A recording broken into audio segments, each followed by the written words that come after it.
Oke, selamat datang di obrolan santai. Jadi kita ketemu lagi kali ini di hari Selasa.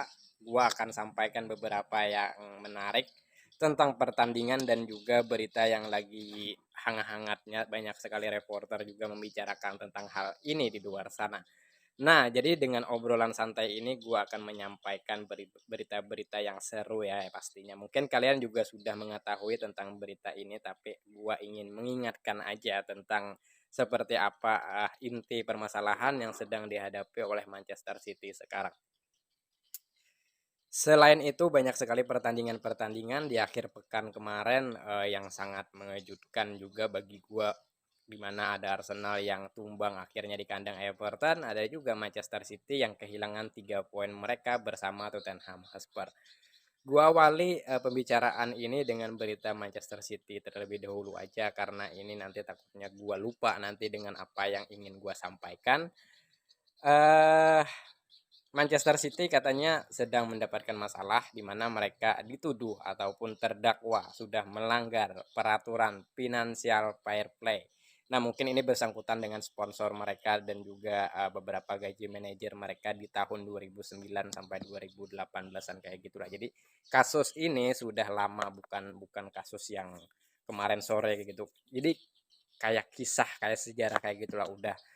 Premier League ternyata sudah melakukan investigasi dan juga penyelidikan terhadap apa yang sudah dilakukan oleh Manchester City ini sehingga mereka sudah mengumpulkan banyak bukti di mana Premier League mencatatkan 100 poin kalau nggak salah yang sudah dilakukan oleh Manchester City ini melanggar peraturan yang sudah diterapkan kayak gitulah. Nah, jadi Manchester City ini berpotensi akan mendapatkan sanksi ataupun hukuman terkait dengan masalah yang sudah mereka lakukan. Yang pertama adalah kemungkinan mereka akan dikenakan denda semacam itulah. Nah, yang kedua mungkin ini cukup parah, mereka akan kehilangan poin mereka saat ini di Liga Inggris, dan yang lebih sakitnya lagi itu adalah mereka bisa aja berpotensi akan diusir dari Liga Inggris. Nah, mungkin itu terlalu berat ya sanksi yang diberikan kepada Manchester City. Ya mungkin kalau kayak pengurangan poin dan juga denda ya masih oke lah. Manchester City mungkin masih bisa mengusahakan tuntutan tersebut. Sementara yang lebih mengejutkannya lagi adalah ternyata si Pep Guardiola ini sempat berbicara juga tentang jika Manchester City ini membohongi ataupun mempermainkan dirinya, karena Pep Guardiola ini kan sudah memberikan 100% kepercayaannya kepada staf manajer ataupun petinggi-petinggi di Manchester City lah. Jadi jika ada masalah yang berkaitan dengan apa yang sudah dilakukan Pep bersama Manchester City ini, maka dia akan sudah siap keluar detik itu juga. Nah, sampai sekarang Manchester City ini dalam masih berlangsung ya masalahnya, masih belum ada keputusan yang diberikan juga terhadap pelanggaran tersebut. Jadi mungkin kita lihat aja nanti seperti apa perkembangannya, bakalan gua update juga nanti mungkin jika ada keputusan yang sudah diberikan ya. Nah, kita lanjut ke review pertandingan dari Arsenal dan juga Everton terlebih dahulu. Ini sebenarnya nggak bikin gua frustasi ataupun kayak gimana ya, karena hari yang sudah gua tunggu-tunggu yaitu kekalahan Arsenal ini sudah tiba kayak gitu. Ditambah lagi Everton ini mendatangkan pelatih baru, Sanders dari Burnley ya kalau nggak salah. Jadi Sanders ini dikenal dengan pelatih yang arogan, dengan pelatih dengan gaya permainan yang fisikal, yang mengandalkan kekuatan otot ya, kasar-kasar kayak gitulah tipe-tipe permainan dari Sanders. Di pertandingan kemarin taktik ataupun strategi dari Sanders ini mematikan serangan ataupun mematikan bola-bola Arsenal yang biasanya mulus melalui bola tengah, melalui pemain sayap mereka yang sangat mempunyai pergerakan cukup lincah, itu bisa dihentikan oleh Sanders. Kok bisa kayak gitu kan? Nah, jadi Sanders ini menggunakan formasi 4-5-1 dengan 3 orang di lini tengah, itu jaraknya tidak terlalu jauh sehingga Arsenal cukup kesulitan untuk bisa mengeksploitasi ruang-ruang yang tadinya sudah ditinggalkan. Dengan demikian dua gelandang ataupun dua winger dari Everton ini juga sangat mempunyai apa ya, mempunyai kekuatan untuk bisa bertahan dengan baik. Maka dari itu kelihatan kan kayak Bukayo Saka pada saat one by one melawan Mylenko, di sana juga ada Iwobi yang sudah menjaga, yang sudah membatasi pergerakan dari Bukayo Saka. Jadi di semua sisi itu Arsenal cukup kesulitan untuk menghadapi Everton. Mereka strategi Arteta ini tidak banyak berubah ya. Mereka masih kayak melakukan fullback yang inverted, di mana mereka dengan jarak antar pemain tidak terlalu jauh untuk melakukan beberapa kombinasi, tapi itu tidak banyak terlihat karena di lini tengah ini sangat penuh.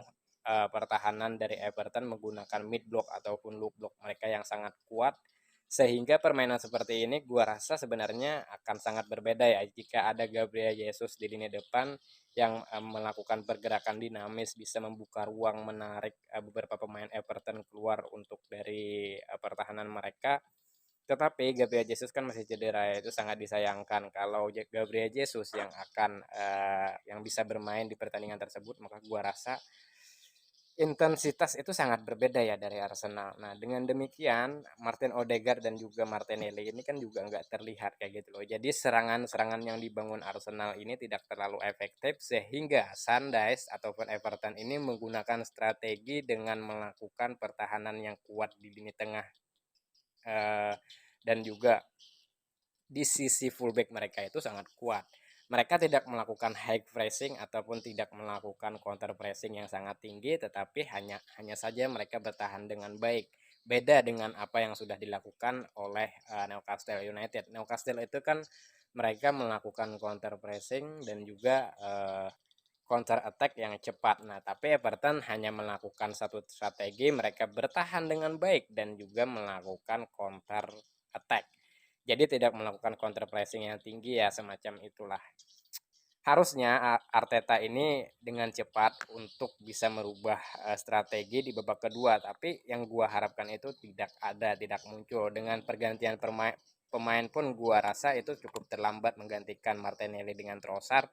Ada Jorginho juga dimasukkan tapi tidak memberikan impact yang besar di lini tengah, sehingga gua rasa Arteta harus bisa belajar lagi lebih dalam. Gua akan menunggu pertandingan selanjutnya dari Arsenal, bagaimana dari mental pemain, apakah pemain ini bisa bangkit dari keterpurukan tersebut, dan juga Arteta apakah bisa memberikan bukti ataupun hasil mereka bisa lebih berkembang di pertandingan selanjutnya melawan Brentford kan. Nah, Brentford ini juga termasuk tim yang melakukan hal yang sama. Jadi banyak sekali tim yang sekarang ya kayak kayak Bournemouth, Nottingham Forest itu mainnya udah kayak tim-tim besar lah. Mereka berani untuk bermain keluar, mereka berani juga untuk melakukan counter pressing. Bahkan sebenarnya jika dilihat dari profil-profil pemainnya itu kan nggak terlalu bagus kayak gitulah, dari segi mental, dari segi kualitas passing mereka itu kan nggak terlalu bagus sebenarnya. Kayak pemain-pemain dari Bournemouth, beda dengan Brighton, dengan Newcastle, itu kan pemain-pemain ya cukup mempunyai kualitas lah. Kita lanjut ke Spurs dan juga Manchester City. Nah, ini pertandingan kalau gua katakan kayak kayak kita udah nonton final Liga Champions gitu lah, karena intensitas permainannya sangat tinggi. Termasuk Spurs ya. Di pertemuan beberapa kali mereka bersama Manchester City ya, permainan mereka ya seperti ini. Gua herannya si Spurs ini nggak konsisten kayak gitu loh, dengan yang mereka biasa bermain bagus babak pertama, di babak kedua agak loyo, terus juga di babak pertama agak loyo, di babak kedua agak bagusan kayak gitulah, jadi nggak konsisten. Di pertandingan kemarin melawan Manchester City itu terlihat mereka bisa membuktikan bahwa mereka bisa bermain dengan konsisten dari babak awal sampai di 90 menit terakhir, itu sangat luar biasa. Yang tadinya gue sebenarnya ngantuk. Gue sebelum nonton nonton si Manchester City versus Spurs ini, gue kan nonton si Nottingham Forest versus Leeds ya. Itu pertandingan juga sangat seru, yang akhirnya pelatih Leeds sendiri dipecat juga kemarin. Nah, mungkin akan digantikan dengan siapa gue kurang tahu juga. Yang pasti Tottenham Hotspur ini ada mempunyai peningkatan ya. Sebenarnya pemain-pemain dari Tottenham Hotspur ini mempunyai kualitas untuk bisa menguasai bola lebih lama. Mereka mempunyai ball control yang bagus. Mereka mempunyai pemain-pemain di lini tengah maupun di center back mereka ini mempunyai kualitas long ball yang bagus juga. Harry Kane mempunyai kaki kiri dan kanan yang sangat bagus untuk melakukan shoot. Bahkan dia juga kuat dengan bola-bola atas. Ya harusnya agak lebih berani aja gitu loh untuk memegang bola karena kualitas mereka bagus untuk permainan seperti itu juga. Nah, mungkin si Conte belum percaya ya dengan strategi seperti itu.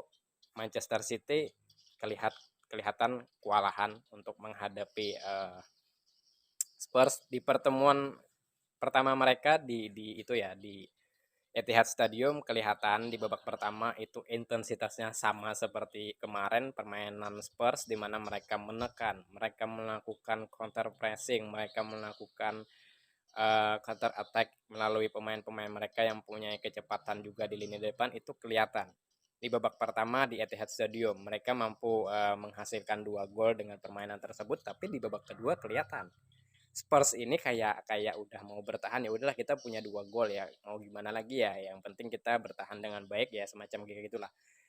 Tapi yang membuat gua agak kaget di pertandingan kemarin itu pertemuan antara City dan juga Spurs.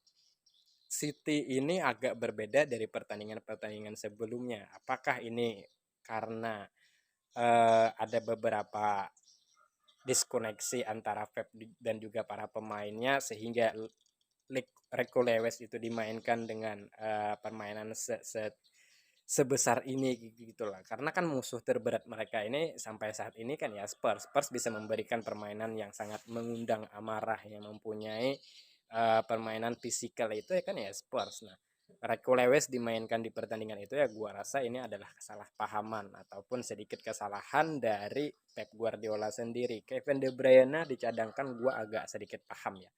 Gua paham dengan apa yang dilakukan oleh Pep. Mereka bermain dengan Rico Lewis dan juga Rodri untuk menahan bola di lini tengah, bermain dengan Haaland dan juga Alvarez sebagai false nine.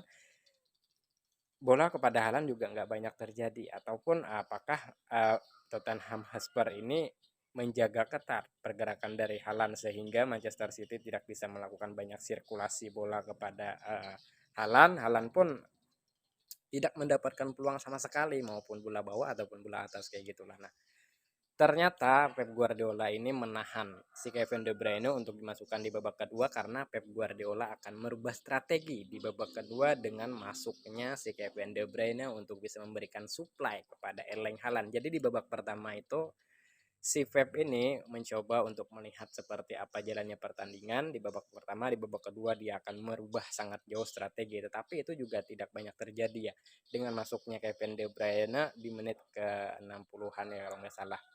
Kevin De Bruyne juga tidak banyak mendapatkan ruang-ruang yang biasanya dia bisa memberikan long ball, dia bisa memberikan plotted crossing kepada Erling Haaland, itu tidak banyak terjadi. Sehingga si Spurs sendiri yang bisa melakukan banyak sekali counter pressing, counter attack yang dilakukan mereka. Tapi sebenarnya Spurs ini gue agak heran ya kenapa kayak tergesa-gesa kayak gitu kan. Sebenarnya jika mereka lebih sabar untuk bisa menahan bola, mereka mungkin bisa saja mencetak gol yang mungkin 2-3 gol lagi ya gue rasa bisa ya. Karena banyak sekali peluang yang didapatkan oleh Spurs juga. Nah, that's why gue nggak terlalu apa ya, mungkin ini Pep Guardiola harusnya bisa memanfaatkan lagi kualitas dari para pemainnya dengan mereka harus berhadapan lagi nanti dengan Arsenal. Arsenal ini kan tim yang berani menguasai bola, pergerakan dinamis juga, hampir sama strateginya kayak Pep. Nah, mungkin segitu ya yang dapat gue sampaikan. Mungkin jika ada pertandingan yang seru nanti gue akan bahas lagi.